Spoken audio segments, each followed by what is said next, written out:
E&P basics. So emotional and physical sexuality basics.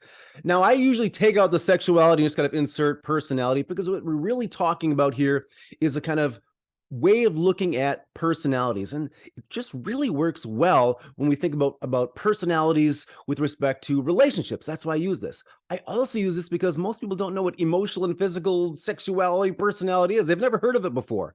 That's another reason. Another reason is because they haven't heard about it, it's new, and this information is actionable. Meaning, once you kind of learn these ideas, these ways of looking at ourselves, our partners, the relationship, it's a way to use that information. Meaning, if I do something that my partner wants me to do, they tend to then react by doing things that I would want them to do. So it's one of this wonderful like push-pull interaction when you understand the E&P foundations.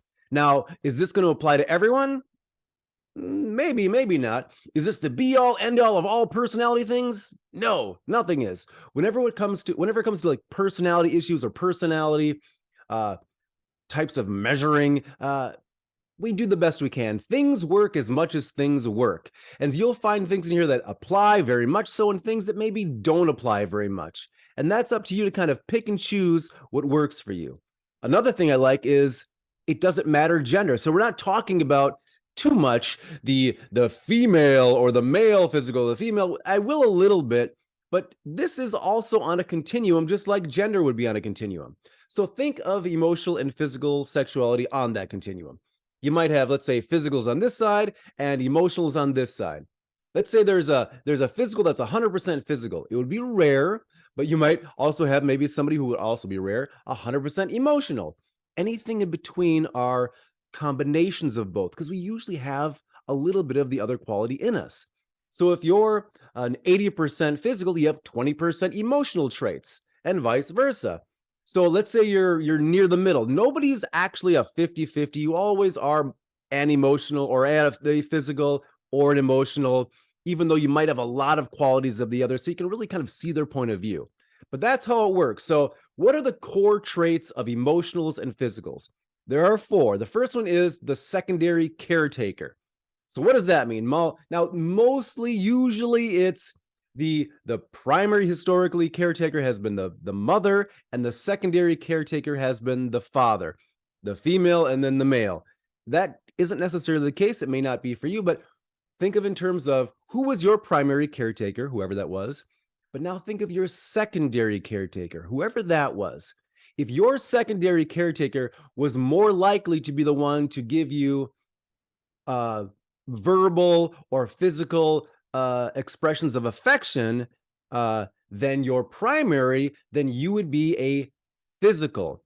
An emotional is someone whose primary caretaker more likely gave them the physical, emotional, verbal expressions of affection. So that's one. That's the first one. Kind of think about that for you. Who was more, they probably both did, but who was more likely, more readily giving you the different types of affection? The other one, the next thing is rejection. So how does a person respond to rejection? A physical responds to rejection by coming forward. They try harder. So if they're rejected in whatever way, it could be sexually, but it could be in any way, they come forward, they try more. It's like, I haven't done enough. So they do more and more and more, and sometimes might drown out the other person, might sort of stifle them. An emotional responds to rejection by doing the exact opposite. Surprise, surprise. By pulling back. They withdraw, they back off, they might shut down. They're the ones probably doing the silent treatment. That's an emotional thing. The third area, the third core component is the body. Physicals are connected to their body. They feel emotions in their body and their mind. It's sort of the classic, like when they feel hurt, they feel it physically in their body. Breakups are physically hard for them. The emotionals are disconnected. The emotionals over here are disconnected from their body. If you ask an emotional, so how do you feel? They'll tell you what they think. In fact, they may truly not know how they feel. They might know how they feel right now 3 days from now. Like looking back, turns out I think I might have felt blah, blah, blah, right? They're disconnected from their body. And we'll talk more about that. But think of the physicals connected to their body, feel emotions in their body as well as their mind, and emotionals disconnected from their body and feel and think their emotions. So they feel their emotions, think their emotions in their head. And the last one is dating. Just like I said, we usually date our opposite. So if you're a physical, you're usually dating an emotional. If you're emotional, you're dating a physical. And you're usually dating the sort of corresponding percentage opposite. So if I'm an 80% emotional, I usually date like an 80% physical, and so on, right? You kind of do that math. So we date the opposite.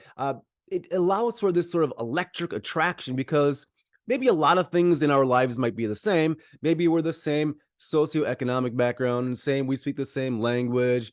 Maybe we have the same religion, whatever it is. But this component is the thing that is different, right? So it's a little bit, but it makes that sort of tension, that attraction that we're all looking for.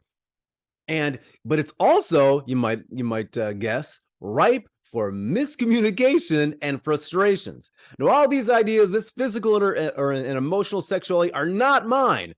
They are from this book primarily. Hopefully, you can see that. So, written by John Kappas, Physical and Emotional Sexuality. This was written, I think the ideas were constructed in like the early 70s, I believe. So a lot of the examples from the 70s, I don't know if this book is still available, but I'll be going over these ideas, combining it with the love languages and other things. So you'll get a much more of a taste for what these ENP ideas are like by just watching these videos. So that's the basics of ENP. We're going to talk a lot more about it, give you a lot more details sprinkled here and there. But think about those core traits. Think about where you might be just using those core traits. There are a lot of other characteristics we're going to talk about, but just in those core traits, what do you think you are? And what do you think your partners are that you've dated and or had relationships with? I'll see you on the next video.